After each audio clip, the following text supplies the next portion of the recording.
Hello and welcome back to the Minetrek.net game server. It is rant time. If you're easily offended, I strongly advise you to not watch the rest of this video because I have got some very ugly things to say about this build, and I'm not going to be polite about it. I'm just going to come out and say it. Turn me off if you don't want to hear it. That being said, enjoy. Hello and welcome back to the Minetrek.net game server. Yeah, I've spent about 6 hours now working on this build refurbishment, and I'm done. I'm throwing in the towel, folks. This thing is such a wreck. It cannot be salvaged. I thought I could do it. I really did, and I got into the weeds of it, and I got really excited, and I'm like, yeah, I'm gonna work on it, and I just kept finding more and more wrong with it as I got into her, and the alignment issues. I fixed some of it right through here because I was anticipating pulling this whole section out and working on it. And when I started clearing it out, I lifted the bridge, and when I started cleaning through the bridge and stuff, I realized there's not a lot of space in through here to really do what needs to be done as far as scaling goes. And I started to recall when I initially audited this ship back in 2013, 14, in that ballpark, for updating and rebuilding. And I tossed in the towel then because I realized that it was too small. There wasn't a way to scale it at that point to upscale this hull. We had to go with a new hull. And that was the deciding factor for starting the build over with a new hull. And unfortunately, that hull, because of weird Minecraft issues, cannot be Aztec because our Aztecing templates won't fit it. Even scaled, the Aztecing templates won't properly fit it. It has to do with where the phaser strip is on the hull, even though it's correctly, according to the plans, both sets, in the correct location, but it's because the the hull itself and the way things got placed on it and the way the deck's spaced out in it, things they just don't line up with our Aztecing template. And somehow that's my fault. Oh well. Um, you know, one of the main reasons why I now won't work on a build unless the hull details are actually in the ship, and we start addressing some of the flaws that are inherent when you have the eye candy of the hull meets the reality of the interior space. It's like matter and antimatter, two different realities. The reality of the external eye candy hull, which is what everybody sees, and then you have the other reality, or the antimatter of the interior space. And where those two collide, you have oblivion and a lot of stress and a lot of problems because things won't line up no matter what you do. Windows will not line up with floor spacings.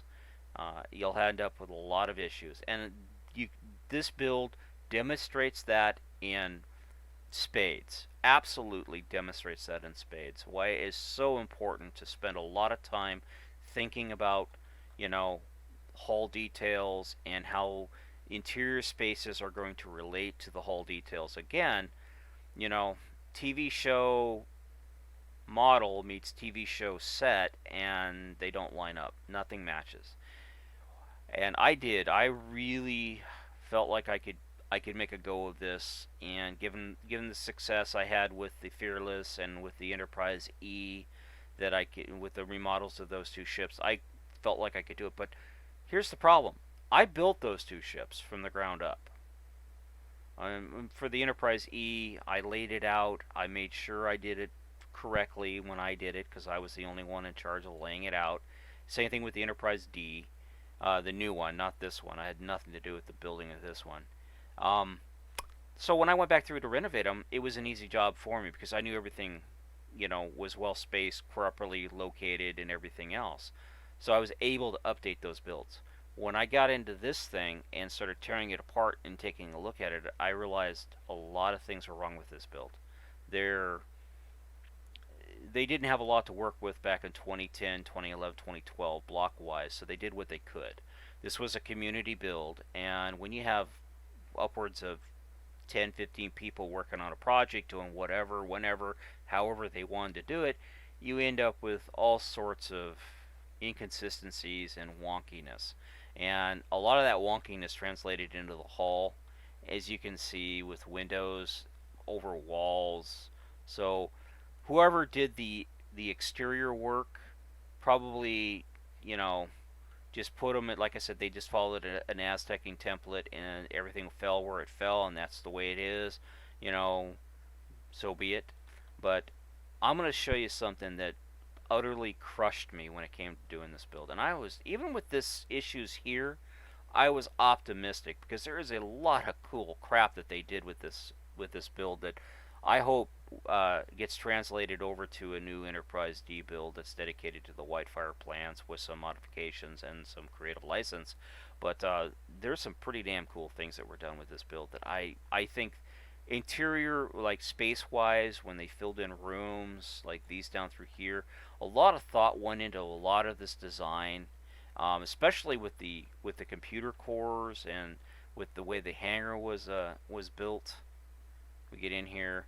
Now, granted, things like this are kind of, yeek, but overall, a lot of effort went into the redesign of this hangar. I remember, I think it was Patchy Patch and Loki and myself working on this. You know, I tried years ago to help with this build after it was built to update it and fix a lot of the flaws. And I remember now, back then, throwing in the towel after I got temporarily banned because I started to fix things that needed to be fixed, and evidently that pissed off the wrong person, and I got a ban for it. And I tossed in the towel at that point because I figured if you can't fix this level of stupid, why bother? Go build my own ship. And I went out and I started building my own ships. I built the Geronimo, the Sovereign, you know, the Renegade, you know, all those builds.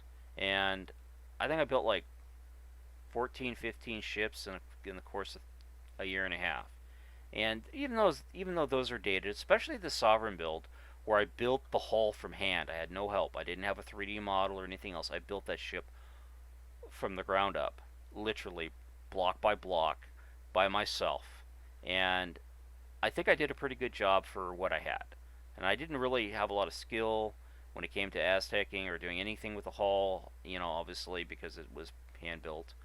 And, you know, it was a learning process, as with this Enterprise D and the people that were working on it. But I think, honestly, a lot of the people that were involved with this, they started realizing that it had gone askew, and they tossed in the towel.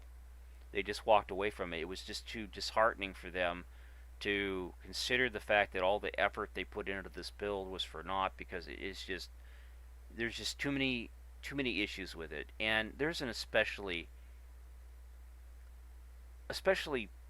disappointing discovery that I did not catch in my 2012-13, you know, review of the hull for updating, and I completely and utterly missed when I decided, hey, yeah, I'm going to go ahead and, you know, update this for the anniversary. It's going to be cool. Going to modernize it. It's going to look cool, and I, I, I just can't overcome it.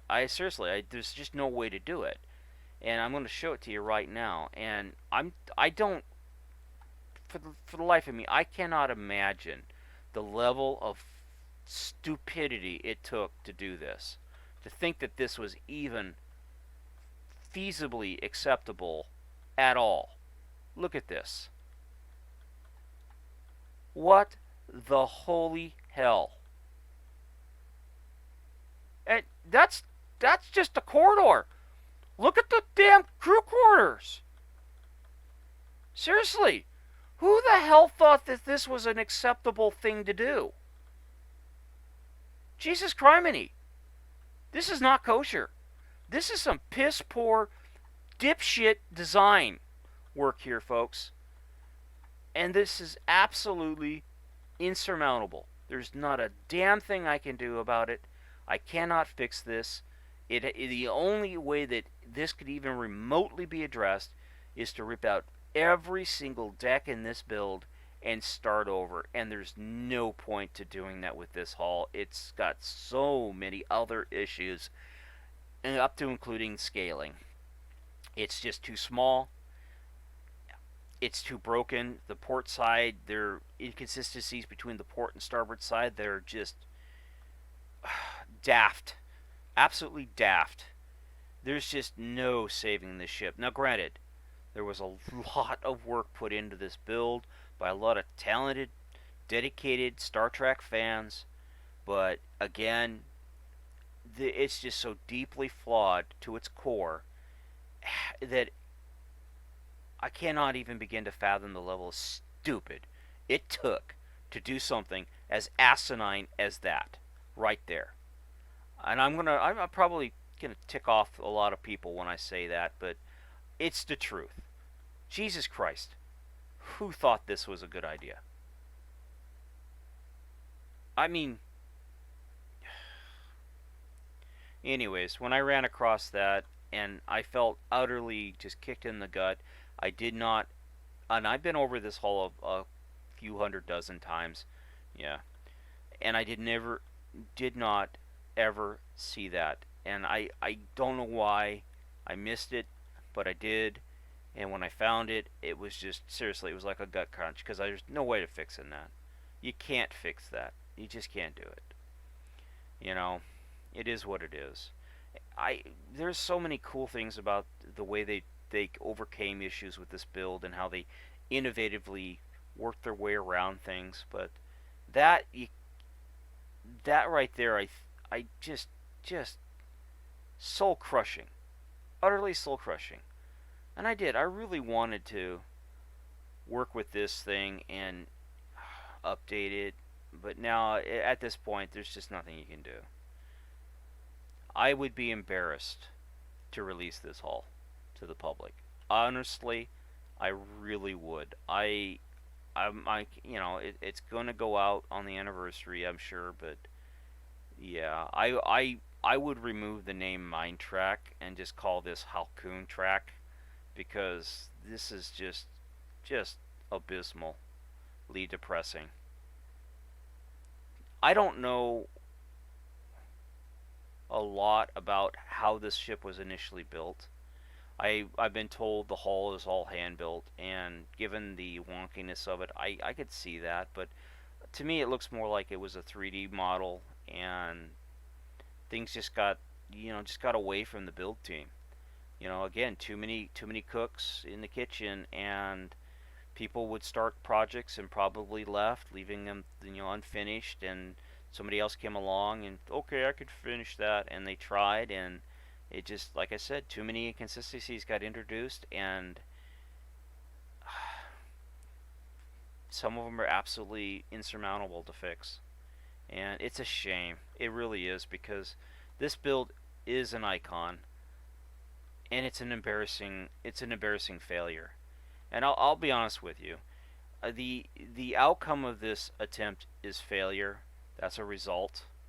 My choice to quit on the remodel of this is my choice.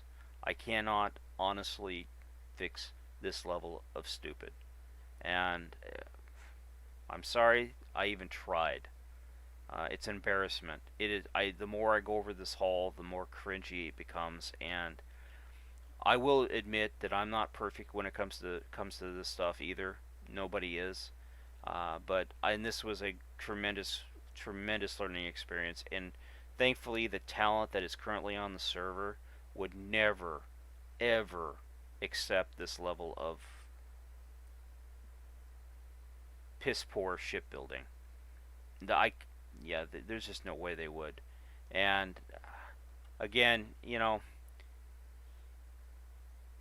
she's an icon, and she will always be an icon. She was the first ship built in Minecraft to this scale, and hats off to the guys that worked on her, guys and gals that worked on her, and y'all, for what you had, you did good, but somebody got in here and just wrecked this thing, and I mean just wrecked it with a stupid stick and beat her down.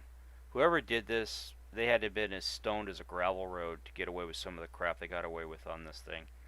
And I sincerely hope that that person is not involved with Minetrek at all in any level anymore, because you just cannot allow that kind of ineptness into your builds. That kind of a person, if they're working with you on your build, yeah, fire them. Don't let them near it. Kick them out. You know, don't let them near your build, because if they can screw this thing up this badly, just imagine how badly they can screw your build up with.